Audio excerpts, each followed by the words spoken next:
大家好，我是小颖。今天我们用包菜来做好吃的。首先准备3个小包菜，把它切成4瓣，然后装入一个大盆里，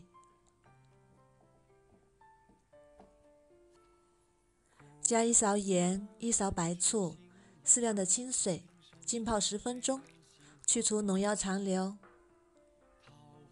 再准备300克面粉，加3克盐，增加面粉的筋性。再加170毫升温水，一边倒一边搅拌，搅拌成面絮状。再加15克食用油，把它揉成面团。面要多揉一会儿，揉成一个软硬适中的光滑面团，像这样就可以。然后直接搓成长条，再分割成8到10个小面团。然后准备一个盘子，抹上食用油，把小面团放入盘子里，每个面团上面也抹上食用油，锁住水分，然后盖上，醒面半个小时。我们的包菜也泡得差不多了，把它取出来，再切成细丝，然后再剁碎，再把它装入大碗中，加适量的盐，搅拌均匀，腌制10分钟，腌出水分。再另准备一个碗，打入3颗鸡蛋，加1勺盐、1勺料酒，搅拌均匀。搅拌均匀之后，把它倒入热油里，用筷子快速搅拌，炒成鸡蛋碎，像这样就可以。然后盛出来放凉备用。我们的包菜也已经腌好啦，把它倒入纱布里，然后用力挤出水分。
用铲子按压，立刻回弹不塌陷，就已经熟啦。再把它取出来。这个饼外皮非常的酥脆，皮薄馅大，非常的好吃。这样做的饼皮非常的柔软，而且凉了也不会硬。这个皮比纸还薄，馅料也是非常的鲜香。如果你喜欢也试试吧。喜欢我的视频就关注我吧，谢谢您的支持。